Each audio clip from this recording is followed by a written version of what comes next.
Hey guys, welcome everyone. कैसे हैं आप सब? बढ़िया बढ़िया होंगे ऐसे मैं कामना करता हूँ। आज हम बात करेंगे कलेक्शन ऑफ डाटा के बारे में।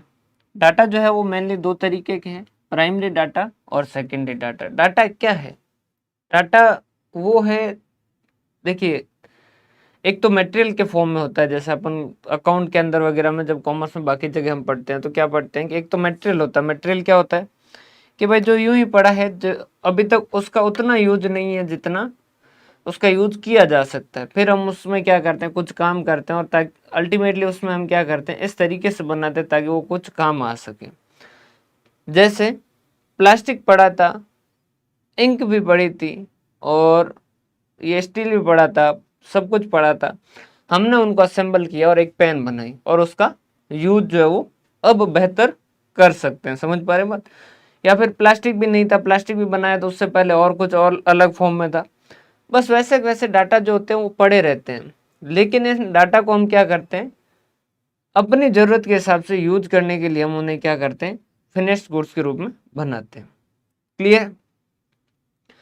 अब स्टेट्स के अंदर क्या है, इस डाटा का बहुत बड़ा रोल है। जैसे हमें कोई भी तरीके की रिसर्च करनी है या कुछ भी जानना है, जैसे हमारी कोई भी रिसर्च है कि भाई जो आदमी जो है, जो गर्म पानी से नहाता है और जो ठंडे पानी से नहाता है, उसमें से ठंडे पानी से नहाने वाला, हमारी थ्योरी है कि जो ठंडे पानी से जो नहाता है वो बाय हेल्थ ज़्यादा सही रहता है इन कंपैरिजन टू जो गर्म पानी से नहाता है। या फिर जैसे आप ऐसी बहुत सारी आप पढ़ते होंगे अखबार के अंदर इस तरीके की रिसर्च वगैरह की, वो कोई भी रिसर्च ऐसी कर रहे हैं मान लीजिए, तो हम कैसे पता करें कि जो हम ये मान रहे हैं वो सही है या नहीं है? तो हम क्या करते हैं, कुछ लोगों को सेलेक्ट करते हैं, उनके ऊपर ये चीज़ें, उनके पूरा एनालिसिस करते हैं। भाई जो ठंडे पानी से नहा रहे हैं उनसे पूछते हैं, उनके हेल्थ का एनालिसिस रखते हैं। जो गर्म पानी से नहाते हैं उनके हेल्थ का एनालिसिस रखते हैं। या फिर हम जैसे पढ़ते हैं कि तंबाकू से कैंसर होता है, ये चीज़ें हमें कैसे पता है? तो ये क्या है, सारे डाटा जो है, डाटा को हमने क्या किया, एनालाइज किया, और उसके बाद में ये सारी चीज़ें हमने बता की। समझ पा रहे हैं बात? तो जैसे रिसर्च है उसके हिसाब से हमें क्या चाहिए होते हैं, डाटा चाहिए रहते हैं। क्लियर है भाई? जैसे जो हमारे रिसर्च का टॉपिक है उससे रिलेटेड हम डाटा कलेक्ट करेंगे। अगर हम हेल्थ से रिलेटेड रिसर्च कर रहे हैं तो हम उनके हेल्थ रिपोर्ट वगैरह देखेंगे। अगर हम हाइट से रिलेटेड कोई रिसर्च कर रहे हैं तो हमें हाइट से रिलेटेड उनके डाटा चाहिए। अगर हम उनके इंटेलिजेंस से रिलेटेड कोई रिसर्च कर रहे हैं तो हमें उन्हें उनके मार्क्स वगैरह चाहिए होंगे। तो ये जो डाटा है, ये डाटा को हम मेनली दो भागों में बांटते हैं कि प्राइमरी डाटा और secondary data. Sir primary data क्या है? कुछ भी नहीं है, देखिए पूरा चैप्टर बहुत सिंपल है। प्राइमरी डाटा क्या है? वो डाटा जो पहली बार कलेक्ट किया गया है रिसर्चर खुद के द्वारा, मतलब वो खुद ही अपने आप के लिए डाटा जो है वो कलेक्ट कर रहा है। सेकेंडरी डाटा नाम से ही पता चल रहा है कि जो किसी और ने डाटा कलेक्ट किया था, अब वो हम क्या कर रहे हैं, उसे इस्तेमाल कर रहे हैं। तो ये क्या हो गए, सेकेंडरी डाटा। मुझे कुछ रिसर्च करनी है और उसके लिए मैंने खुद ने डाटा कलेक्ट किया है, तो उस केस के अंदर वो हो जाएंगे प्राइमरी डाटा। मुझे कुछ रिसर्च करनी थी, उससे रिलेटेड जो डाटा है वो मान लीजिए किसी गवर्नमेंट एजेंसी ने पहले कलेक्ट कर रखे हैं, तो मैंने गवर्नमेंट एजेंसी से वो डाटा ले लिए। तो एक्चुअल में डाटा लिए तो किसने थे, गवर्नमेंट एजेंसी ने, और उनसे मैं डाटा कलेक्ट कर रहा हूँ। तो मैं सीधा जो मेरे इन्फॉर्मेंट है, क्या उनसे मैं डायरेक्ट डाटा कलेक्ट कर रहा हूँ क्या? नहीं। तो ये क्या हो जाएंगे मेरे लिए, सेकेंडरी डाटा। क्लियर है? प्राइमरी डाटा क्या है? First hand data, original data, या फिर इसे रॉ मटेरियल कह सकते हैं, रिक्वायर्ड, लेकिन ये डाटा कलेक्ट करने में आपको ज़्यादा टाइम, सीधी सी बात है। सेकेंडरी तो एक तरीके से चीटिंग है, किसी और ने कलेक्ट किया, किसी और ने जो है वो टाइम लगाया, मेहनत लगाया, पैसा लगाया, हम तो सीधा उससे क्या कर रहे हैं, ले रहे हैं, चीटिंग कर रहे हैं, तो उसके अंदर मेहनत कम लगेगी। और प्राइमरी डाटा, क्योंकि हम खुद डाटा कलेक्ट कर रहे हैं तो हमें जो ज़रूरत होगी वही डाटा कलेक्ट करेंगे, इस वजह से उसमें कोई मॉडिफिकेशन की ज़रूरत नहीं। अब हमें कोई डाटा चाहिए थे, उससे रिलेटेड गवर्नमेंट ने कोई डाटा कलेक्ट कर रखे हैं, तो गवर्नमेंट ने अपनी जो रिसर्च थी उसके हिसाब से डाटा कलेक्ट किए होंगे। अब उसमें से मुझे जो डाटा चाहिए उसके लिए मुझे क्या करना होगा, मॉडिफिकेशन करना होगा कि भाई जो मेरी ज़रूरत के डाटा वो रखे, बाकी के मैंने हटा दिए। क्लियर है? बहुत ही गहरी लाइन लिखी है, data which are primary in the hands of a person may be secondary in the hands of another person. किसी एक आदमी के लिए जो डाटा प्राइमरी है वो किसी और के लिए सेकेंडरी हो गए। क्लास के एग्जाम के अंदर मैं जो है वो पढ़ के गया और एग्जाम में लिख रहा हूँ, तो वो मेरी तो मेहनत हो गई। जो चीटिंग कर रहा है उसको मैंने वही क्या कर दिया, पास ऑन कर दिया। मेरा फ्रेंड ही जस्ट पीछे बैठा था और मैंने उसको वो सारी चीज़ें बता दी, तो उसके लिए वो क्या हो गई, सेकेंडरी डाटा हो गई। क्लियर है। गवर्नमेंट एजेंसी जो है उन्होंने जनसंख्या के बारे में हर घर से जाके उन्होंने पूछा कि भाई आपके घर के अंदर कितने लोग रहते हैं, कितने बच्चे हैं, कितने बड़े हैं, और इनकम वगैरह क्या है। तो गवर्नमेंट के लिए वो क्या हो गए, प्राइमरी डाटा। क्योंकि गवर्नमेंट खुद कलेक्ट कर रही है, गवर्नमेंट को रिसर्च करनी है या गवर्नमेंट को डाटा कलेक्ट करनी है। गवर्नमेंट जो है वो रिसर्च मतलब करना जरूरी नहीं, गवर्नमेंट डाटा कलेक्ट कर रही है, वो डाटा कलेक्ट कर रही है, तो गवर्नमेंट के लिए वो प्राइमरी हो गए। अब उसी डाटा को मान लीजिए कोई और भी इस्तेमाल कर रहा है, तो उसके लिए वो क्या हो जाएंगे, सेकेंडरी हो जाएंगे। क्लियर है यहां तक। Collection of primary data. Primary data है जो कैसे कलेक्ट कर सकते हैं, बिल्कुल सिंपल सिंपल से नाम से ही समझ आ जाएगा। इनके मेरिट्स डिमेरिट्स जो वो हम देखेंगे ताकि अपने को अच्छे से समझ आ जाए। डायरेक्ट पर्सनल इन्वेस्टिगेशन, नाम से पता चल रहा है डायरेक्ट पर्सनल इन्वेस्टिगेशन में क्या करेंगे, जिनसे हमें इंफॉर्मेशन लेनी उनके सामने बिठाएंगे और उनसे बात करके उनसे जो इन्फॉर्मेशन लेनी है वो ले लेंगे। क्लियर है। तो ये हो गया direct personal investigation. Indirect oral investigation, यहाँ पर हम डायरेक्टली तो नहीं बात करेंगे लेकिन इनडायरेक्ट वे के अंदर इंफॉर्मेशन जो वो उनसे लेंगे। किस तरीके से, एक तो हो गया जैसे लेबर के ऊपर हमें लेबर से डाटा कलेक्ट करने, एक फैक्ट्री के अंदर जो मजदूर हैं उनसे हमें डाटा कलेक्ट करने। तो अगर मजदूरों से खुद से जाके बात करते हैं और डाटा कलेक्ट करते हैं तो उस केस के अंदर तो क्या हो जाएगा, वो डायरेक्ट पर्सनल इन्वेस्टिगेशन, क्योंकि मजदूरों से हमें डाटा कलेक्ट करने और मजदूरों से ही कर रहे हैं। दूसरा, मजदूरों से डाटा कलेक्ट करने थे, मजदूर 500-600 थे, हमने कहा कि यार 500-600 से बात करना, उनसे डाटा कलेक्ट करना भारी पड़ेगा।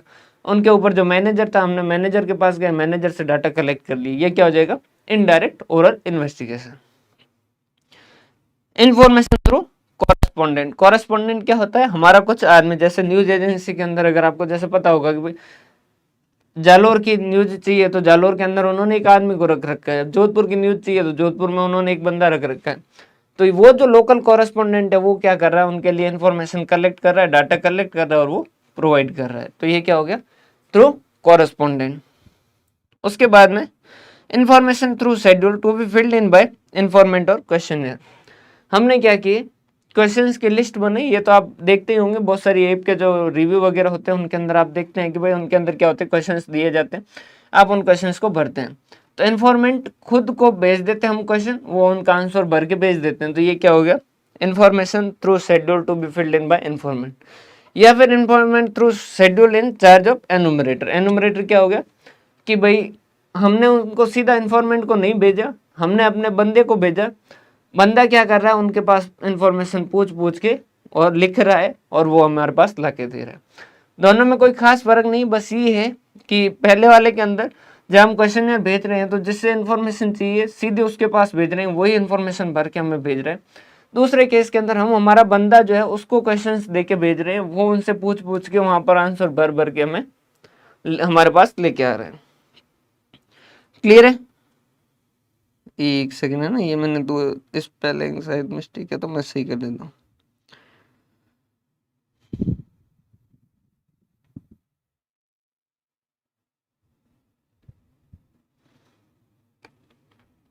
Direct personal investigation, one second.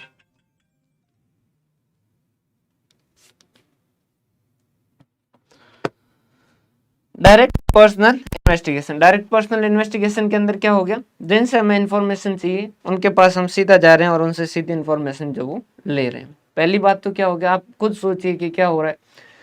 जैसे मुझे 5 लोगों से डाटा चाहिए, मैंने 5 लोगों के पास गया और उनसे डाटा लेके आया, क्या मेरे डाटा ज़्यादा एक्यूरेट नहीं होंगे क्या? सर जाहिर सी बात है ज़्यादा एक्यूरेट होंगे, क्योंकि आप सीधा इन्फॉर्मेंट से सीधी बातें कर रहे हैं।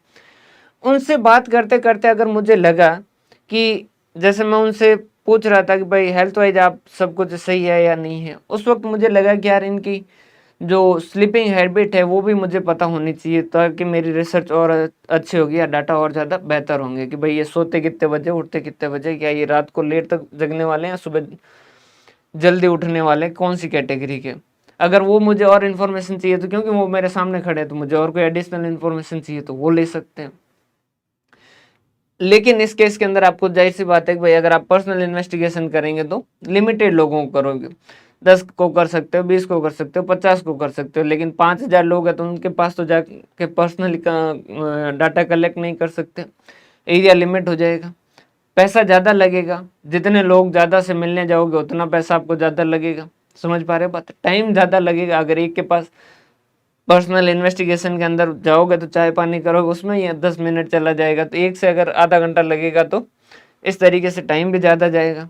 क्लियर है? तो मेरिट्स और डीमेरिट्स आप सीधा ही सोच सकते हैं कि मेरिट्स में क्या हो गया, एक्यूरेसी आ गई कि भाई इन्फॉर्मेशन ज़्यादा एक्यूरेट मिलेगी, एडिशनल इन्फॉर्मेशन अगर कुछ चाहिए तो वो ले सकते हैं।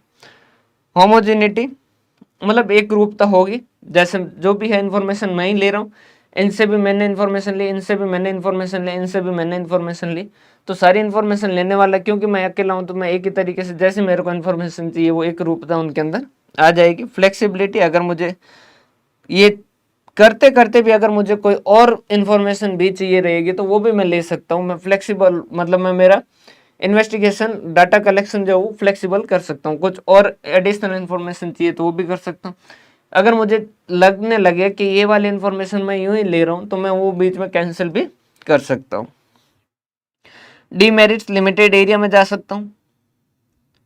प्रोजेडाइज और बायस, बायस और ये आपको बहुत पूरे स्टेट्स में पढ़ने को मिलेगा। बायस मतलब क्या होता है, पक्षपात होता है, जैसे किसी चीज को देखने का एक नजरिया होता है भाई। जैसे जो कुछ लोग हैं जो क्या है कि भाई सोसाइटी के अंदर मेल डोमिनेंट सोसाइटी होनी चाहिए, अगर किन्हीं परवरिश और बड़े हुए तब तक उन्होंने यही उनकी जो उनके अंदर मेंटल स्टेट उनका ये है तो उनकी फिलोसॉफी भी वही वैसी होगी और वो उनकी बातें भी वैसी होगी। दूसरा जो है वो एक इस तरीके का है जिसकी परवरिश ऐसी हुई है कि भाई मेल और फीमेल दोनों जो बराबर है, ऐसा कोई जरूरी नहीं है कि मेल डोमिनेंट हो, दोनों इक्वलिटी के अंदर है, तो उसके विचार उस तरीके से होंगे। तो इन्वेस्टिगेटर का जैसा विचार होगा, जैसे उसकी ओपिनियन होगी, उसका इफेक्ट जो है इसके अंदर दिखने को मिल सकता है, क्योंकि वो अकेला इन्वेस्टिगेटर है जो डाटा कलेक्ट कर रहा है। वेस्टफुल इस वजह से कह रहे हैं क्योंकि टाइम बहुत ज़्यादा कंज्यूम करता है इस वजह से, और अनरिलायबल रिजल्ट, रीजन क्या है क्योंकि लिमिटेड लोगों से बात कर सकते हो। जैसे आपको पूरे इंडिया का एनालिसिस करना है और आप बात कर रहे हो सिर्फ 50 लोगों से, क्लियर, और फिर कह रहे हो पूरे इंडिया में ऐसा है, क्या जरूरी है कि पूरे इंडिया में ऐसा हो? नहीं, क्योंकि आपके लिमिटेशन बहुत ज़्यादा लग गई है। इनडायरेक्ट टोटल इन्वेस्टिगेशन, अब इसकी जगह हम क्या कर सकते हैं भाई, डायरेक्ट के अंदर तो क्या होता है कि भाई एक एक से जाके मिलना और ये सारी चीज़ें जो है वो करना थोड़ा सा मुश्किल हो जाता है, तो हम क्या कर सकते हैं उसकी जगह, इसका ऑप्शन जो है वो क्या हो जाता है, indirect oral investigation. Clear? Indirect oral investigation मैंने क्या है, एग्जाम्पल लिख देता हूं मैं आपको।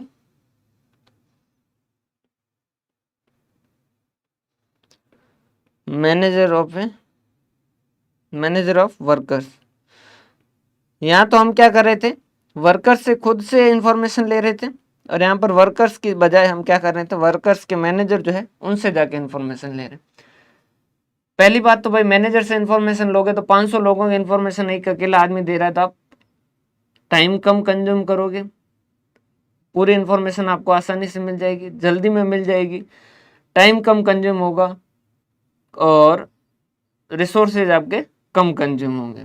लेकिन उस केस के अंदर क्या है, उस मैनेजर के विचार जो है वो आपके लिए इंपॉर्टेंट हो जाएंगे। अगर मैनेजर जो है वो इंफॉर्मेशन अगर रिलायबल नहीं दिया या फिर वो पक्षपाती हो गया, जो इन्फॉर्मेशन आप मांग रहे हैं उस केस के अंदर उसका अगर कुछ विचार अलग है, तो उस केस के अंदर वो इन्फॉर्मेशन आपको बढ़िया नहीं मिलेगी। तो इस केस के अंदर मेरिट्स में क्या है, इकोनॉमिकल है, सस्ता है, क्योंकि 500 लोगों से बात करने के बजाय आपने एक मैनेजर से बात कर ली। ओपिनियन ऑफ एक्सपर्ट, जो वर्कर से बात कर रहे थे उनकी जगह अब आप उनके मैनेजर से बात कर रहे हो जो इनको डील करता है, तो वो एक्सपर्ट है, तो उस केस के अंदर आपको ओपिनियन ऑफ एक्सपर्ट मिल जाएगी। अनबायसनेस, अनबायसनेस यहाँ पर किस तरीके से लिखा है, यहाँ अनबायसनेस भी लिखा है और नीचे बायसनेस भी देखने को मिल सकता है। अनबायसनेस क्या है, जैसे आप किसी आदमी से उसके बारे में पूछोगे तो वो थोड़ी बहुत बायसनेस कर सकता है। बायसनेस कैसे कर सकता है,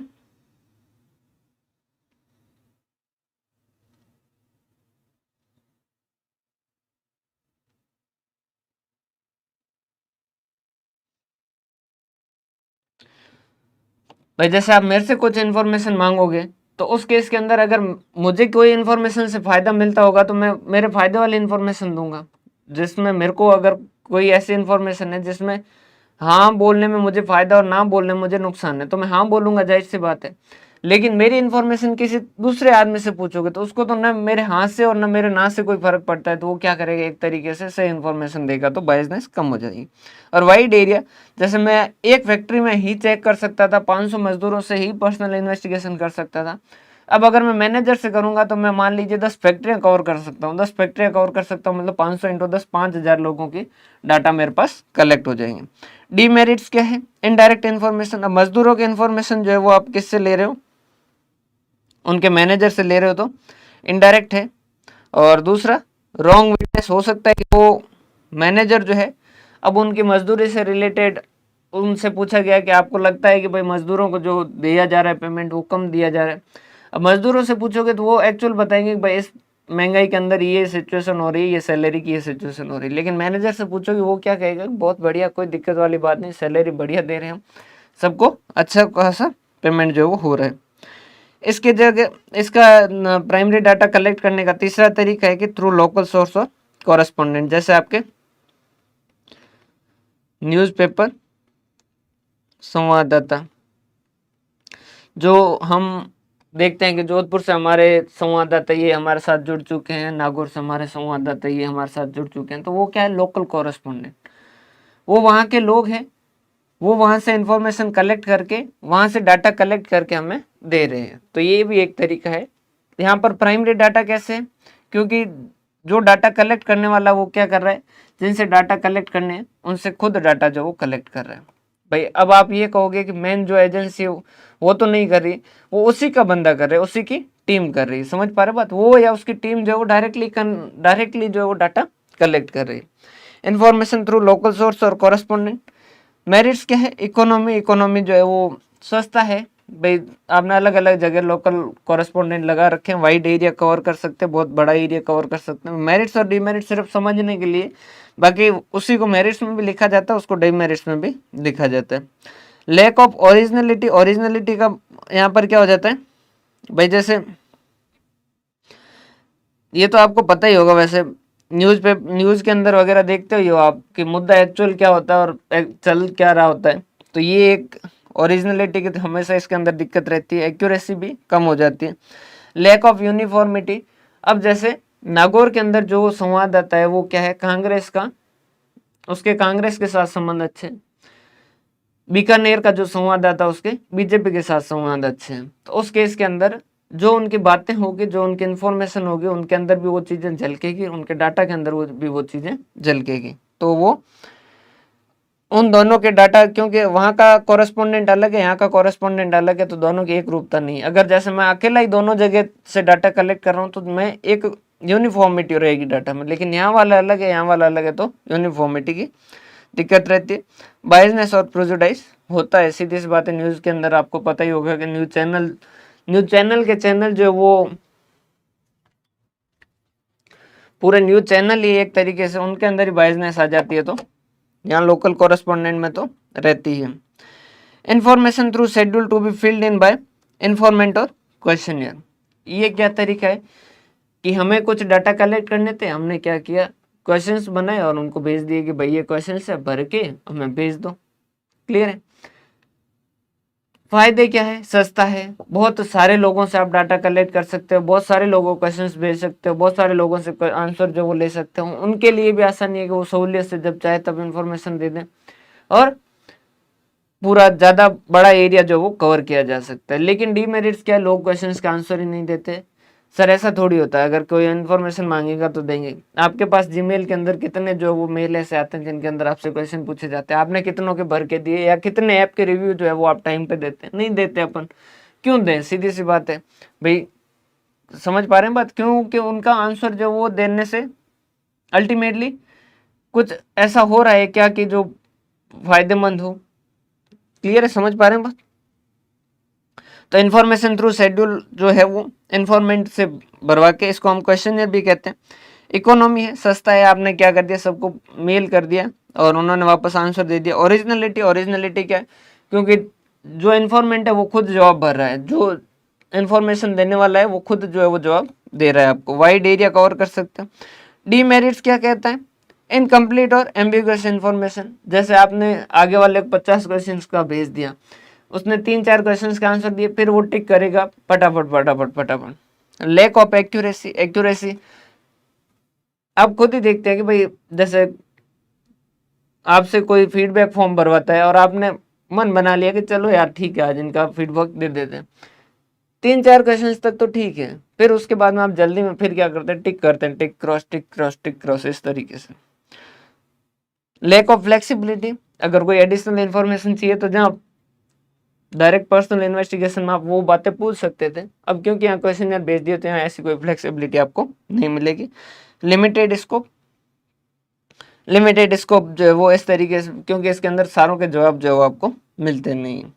गुड क्वेश्चनियर क्या होते हैं, किस तरीके के क्वेश्चनियर होने चाहिए? देखो आप खुद ही लॉजिकल सोच लीजिए कि भाई कैसे क्वेश्चंस होने चाहिए। अपने को आगे वाले से इंफॉर्मेशन लेनी, डाटा कलेक्ट करनी, इजी क्वेश्चंस लो, ठीक है, कम क्वेश्चंस लो। इस तरीके से नहीं हो कि वो जो क्वेश्चन सुन के आगे वाला भड़क जाए, ऐसे क्वेश्चंस मत लो।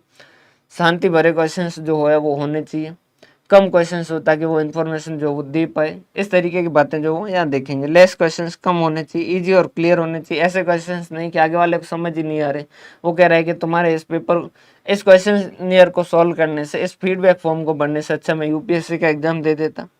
ब्रेविटी, ब्रेविटी का मतलब क्या, जो क्वेश्चंस, कुछ क्वेश्चंस ऐसे हैं जो पढ़ने में पूछने में जिगर चाहिए, वो हिम्मत आप में होनी चाहिए, क्योंकि आगे वाला उस पर भड़क भी सकता है। टाइप्स ऑफ क्वेश्चंस किस तरीके के हो सकते हैं, अब इसमें तो आपको क्या ही बताएं। मल्टीपल चॉइस के क्वेश्चन हो सकते हैं, यस नो के हो सकते हैं, स्पेसिफिक इन्फॉर्मेशन के हो सकते हैं, और ओपन क्वेश्चन मतलब निबंध टाइप कि आपको ऐप कैसा लगा। अब कैसा लगा मतलब उसमें आप जो चाहे वैसा लिख सकते हैं। प्रोहिबिटिव क्वेश्चंस जो वो क्या होते हैं, उनको इग्नोर करना चाहिए। प्रोहिबिटिव क्वेश्चंस किस तरीके से, ऐसे क्वेश्चंस जिसको सुन के आगे वाला भड़क जाए कि एक ही क्वेश्चन को आपने बार बार पूछा, आगे वाले को गुस्सा आएगा, इस तरीके से मत कीजिएगा। क्रॉस चेक क्वेश्चन, एक क्वेश्चन जो है वो आपने ऐसा पूछा, उसका 5-6 बाद में 6 क्वेश्चन छोड़ के क्वेश्चन ऐसा कर दो ताकि आपको पता चले कि ये पढ़ के भी दे रहे हैं भाई, जैसे सबके आंसर जो यस यस यस यस आए कि भाई सब में अच्छा को लिए यस और सब में बुरे के लिए नो हो, तो फिर वो क्या करेगा, 2-3 पढ़ेगा फिर सब में यस टिका देगा। तो आपको पता चले कि उसने पढ़ के भरा या नहीं पढ़ा, उसके लिए कुछ क्वेश्चन कुछ जो है वो क्वेश्चन उसके उल्टे होने चाहिए, जिसमें नो जो है वो अच्छा होना चाहिए और यस जो वो अच्छा बुरा होना चाहिए, मतलब उसको इनडायरेक्ट वे में पूछें ताकि आप उसको क्रॉस चेक कर पाए। इन्वेस्टिगेशन से रिलेटेड ही क्वेश्चंस पूछें, बिना फालतू के क्वेश्चंस उनसे ना पूछें। लॉजिकल अरेंजमेंट होना चाहिए, सीधा भारी क्वेश्चंस जो वो ना पूछे। ब्रेविटी का लिखा है मतलब ऐसा नहीं पहले ही आपने क्वेश्चन ऐसा पूछा कि उसका मन ही मर गया कि नहीं भरना, चलो।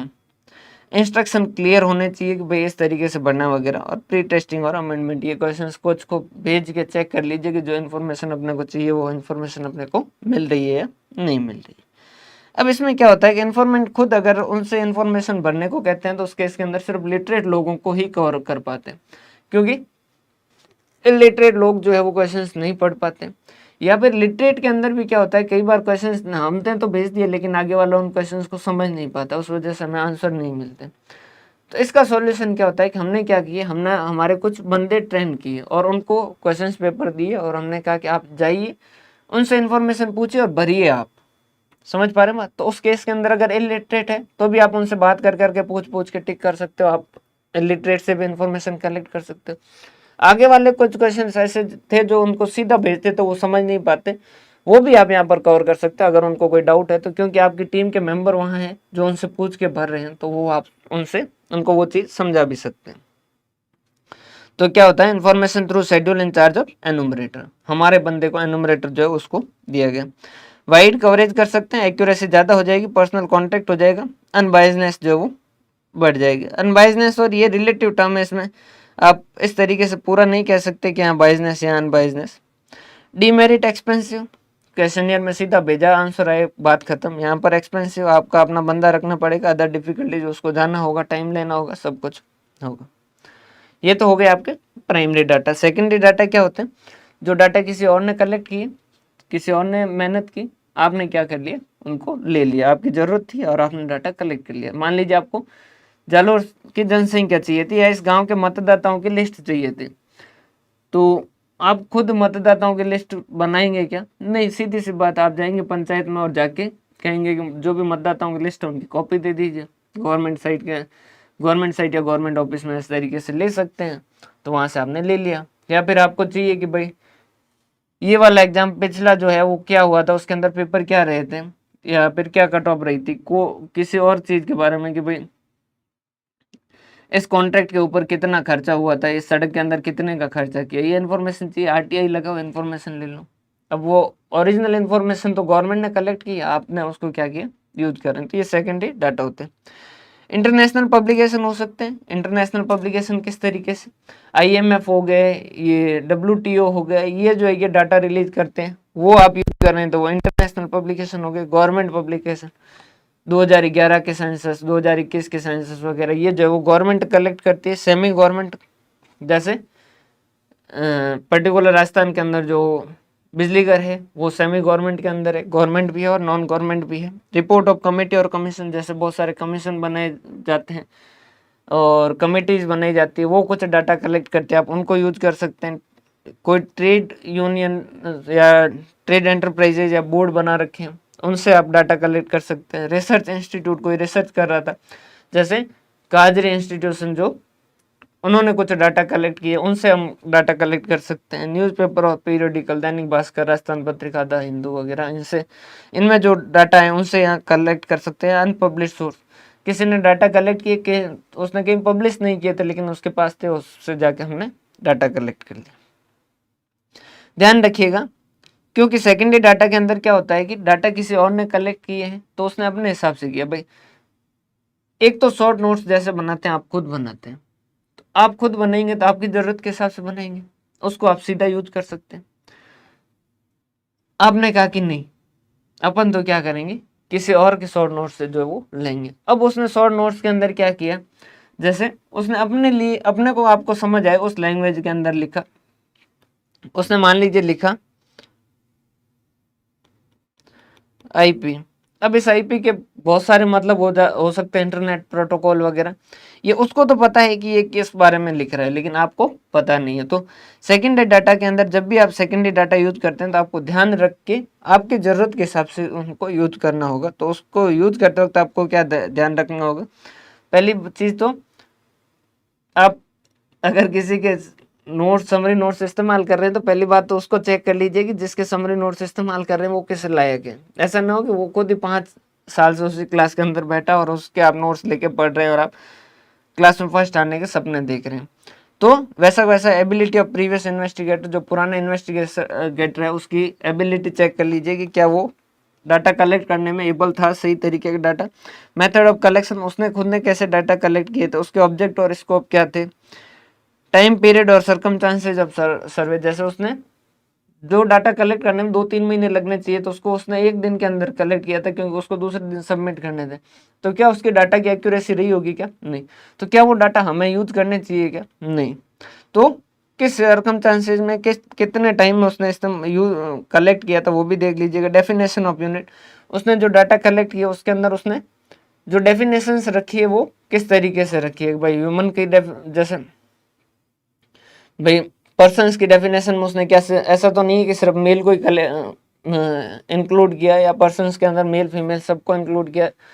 जैसा उसने डाटा कलेक्ट किया वो अपने हिसाब से डिफाइन करता है, तो वो डेफिनेशन जरूर देख लीजिएगा। डिग्री ऑफ एक्यूरेसी, उसने किस एक्यूरेसी से किया कंपैरिजन और प्री टेस्टेड, उन डाटा को एक बार टेस्ट कर लीजिए।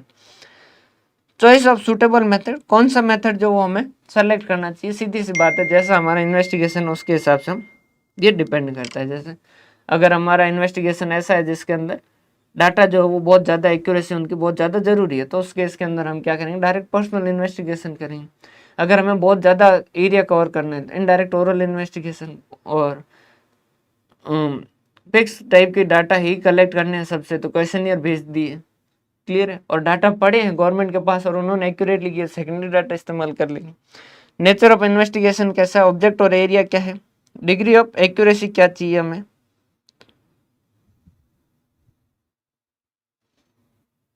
डिग्री ऑफ एक्यूरेसी कितनी चाहिए वो देखेंगे। फाइनेंशियल रिसोर्सेज, हमें चाहिए तो एकदम एग्जैक्ट डाटा, लेकिन हमारे पास पैसा नहीं है इतना। अवेलेबल टाइम कितना है, ये सारी चीजें देख के आप डिसाइड कीजिए कि किस तरीके से आपको डाटा कलेक्ट करना चाहिए। क्लियर?